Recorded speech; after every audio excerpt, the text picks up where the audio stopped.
Highness? Pray tell, what are you doing up here at this hour of the night? I know your schedule.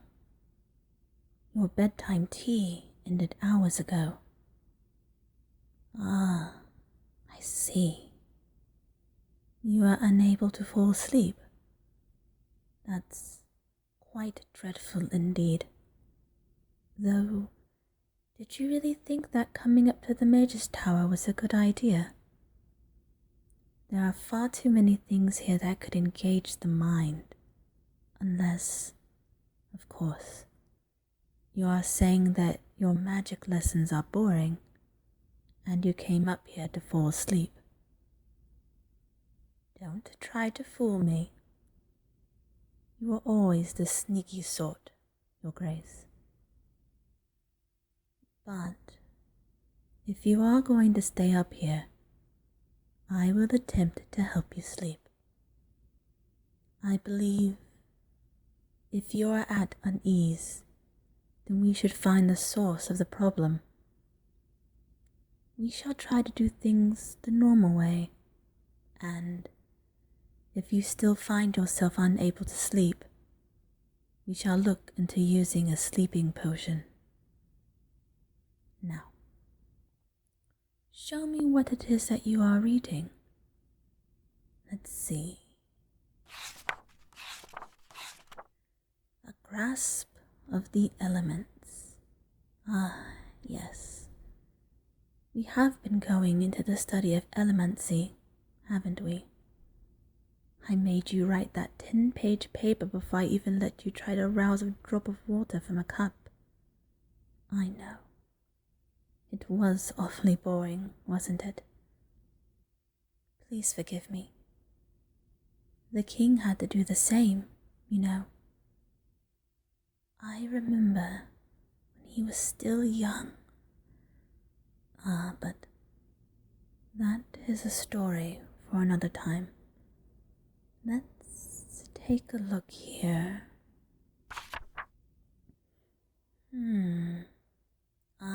Yes. Casting bouts of flame.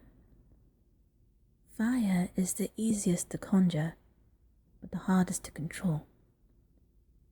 Fire is incredibly dangerous and unruly. There is a reason I have not taught you yet. I started with water because water can be both gentle and unforgiving.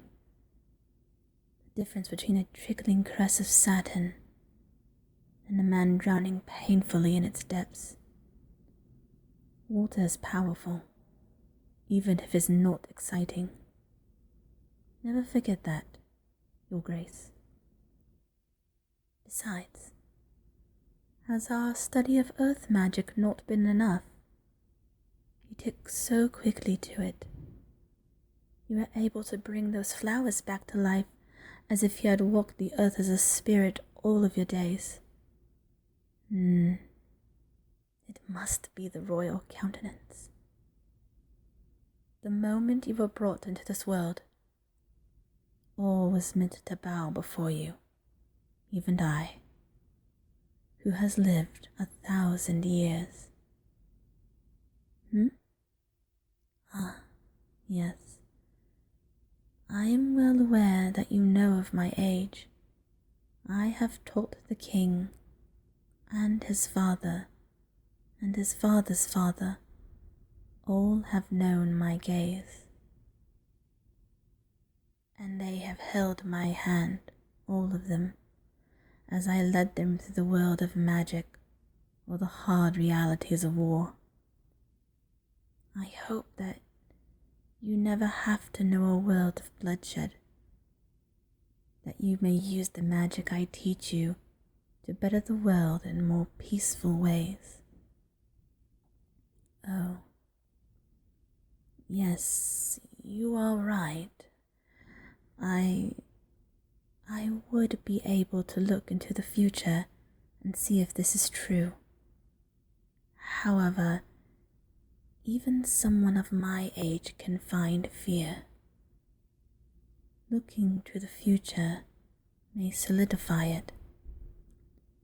And I am afraid that if I look into the future, that I shall not see you, and I will know that you will no longer be at my side, Your Highness.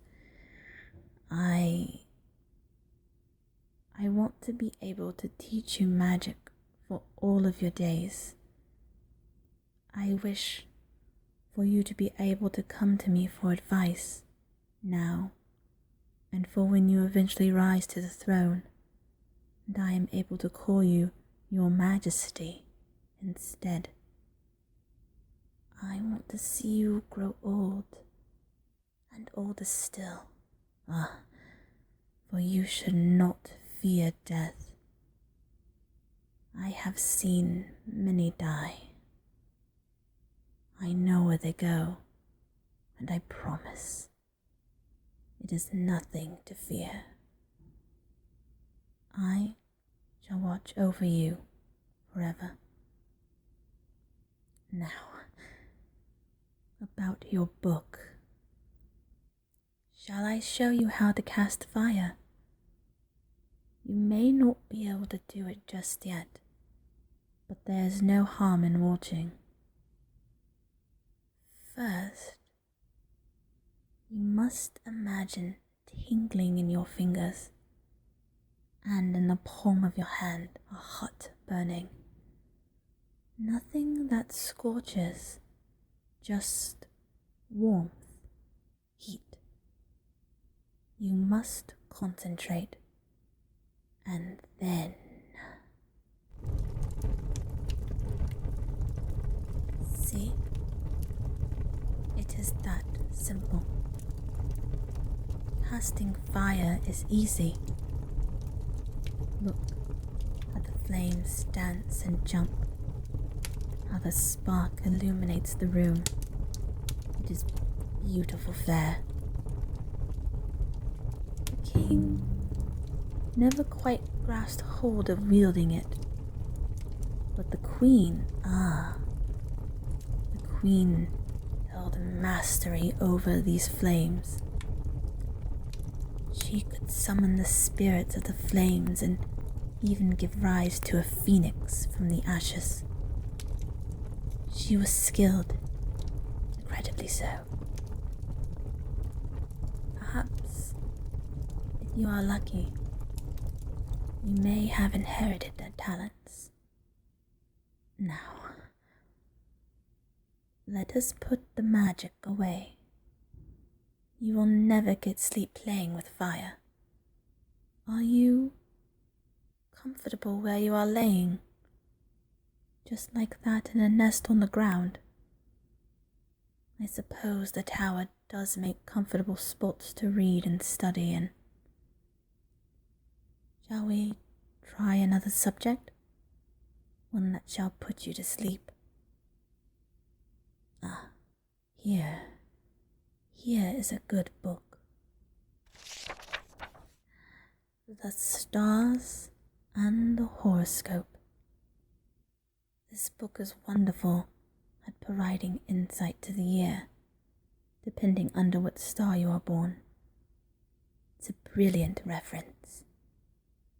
Shall we take a look and see what it says about you? You ask what my sign is? I am an Aquarius, your worship, though I have been alive for a long time. I cannot recall the day any longer. I know when you were born. It was heralded through all the kingdom, the precious babe of the king and queen, the one chosen for greatness. It is quite the title to bear, but that is why I am here. I shall help you realize your full potential. There is no need to find worry in it. As long as you can relax and trust me, I promise I am here for you. I shall never let harm befall you. Believe in yourself. Believe in me. Shall we see what your fortune says? All right. Here it is. Those born under this illustrious star may find their life turning round and round, unceasing. It may feel as if you are unable to keep steady, that you wish you could catch a break or your breath, if only for a moment. Sometimes it may feel as if the star you were born under is unlucky. This, however, is not true. You realize there is only so much one can do to improve things. Sometimes trying hard is not enough. In this instance, you must not turn your back on the fates, but trust in them, and allow yourself to seek out meaning in the mundane to guide yourself to victory. There is hope yet, as long as you do not stop searching and do not give up.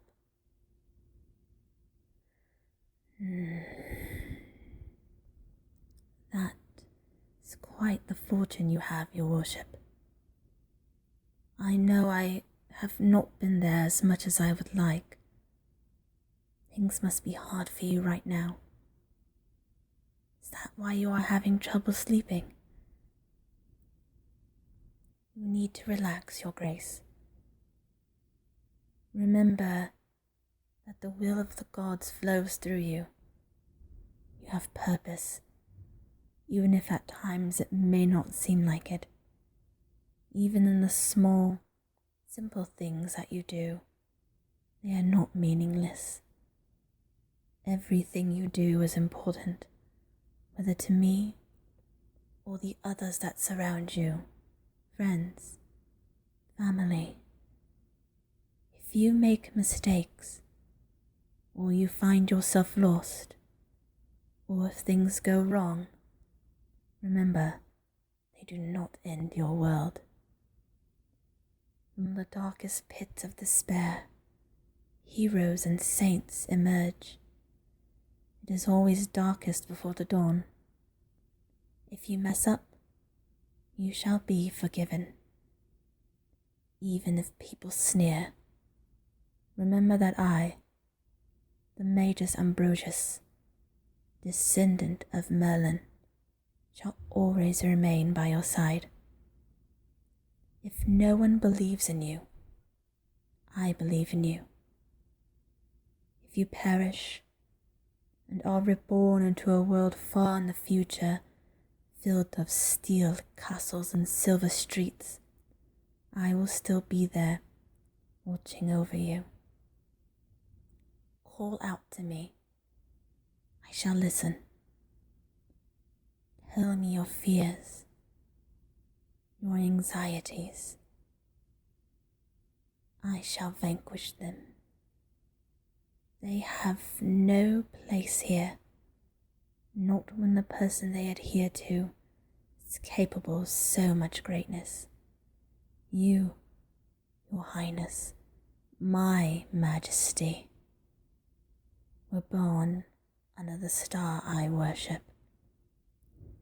So do not fear, even if all seems lost and things go wrong. I shall be here. Your Highness, you should really go to sleep. Your eyes are lidded and heavy. You look as if you could drift off at any moment, if given the chance. Give me some time. Relax there. I shall get to work on making a sleeping potion for you to help you along. In the meantime, just keep your eyes closed and try to get comfortable. Allow me to get to work. Now, let's see.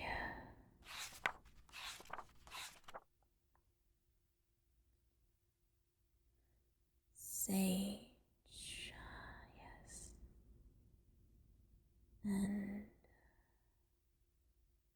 unicorn hair. Ah, yes, holy water.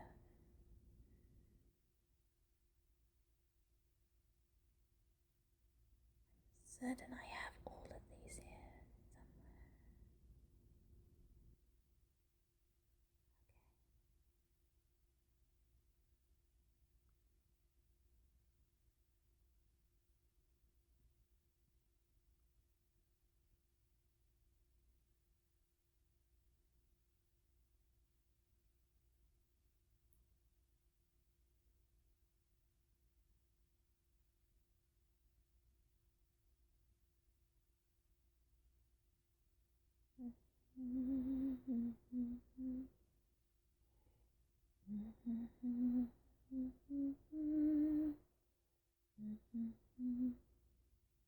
Yes, this should be enough.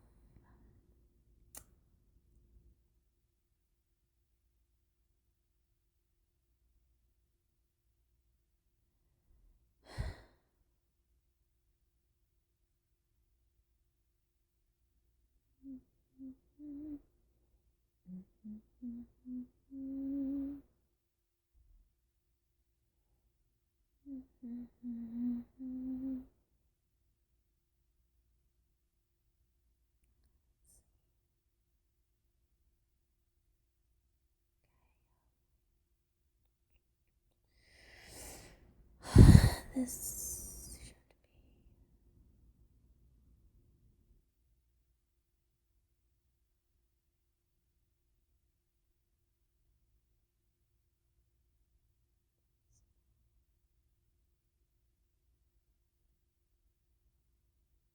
Do I have any left? No, I put it somewhere over here.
Let's see.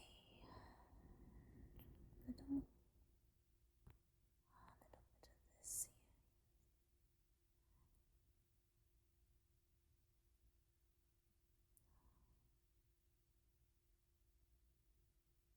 This be too strong, maybe. Should be fine.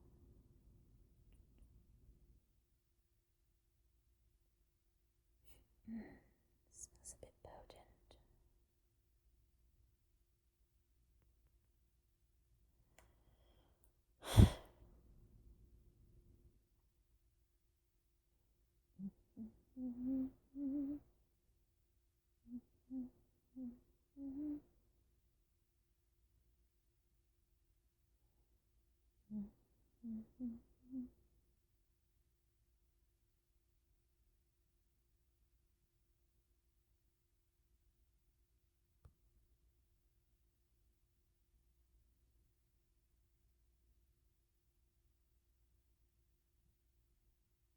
There's that bottle.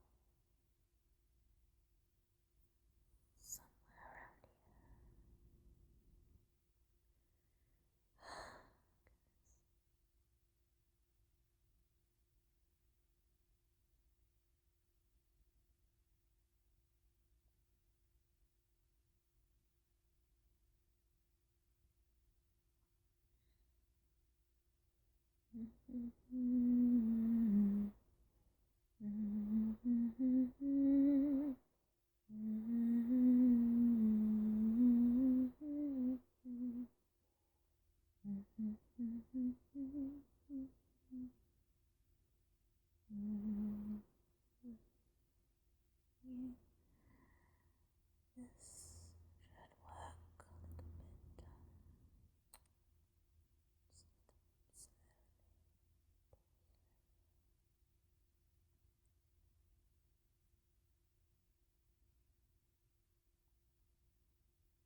Your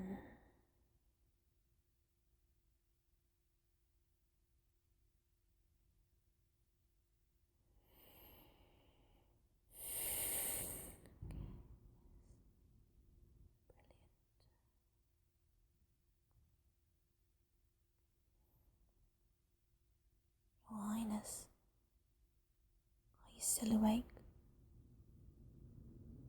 Made the sleeping potion. I'll set it here. You may drink it if you like, or you may keep it for another time if you feel yourself drifting. I'll be quiet. I'll be here, working, if you need me. Try and sleep. Sleep well, Your Highness.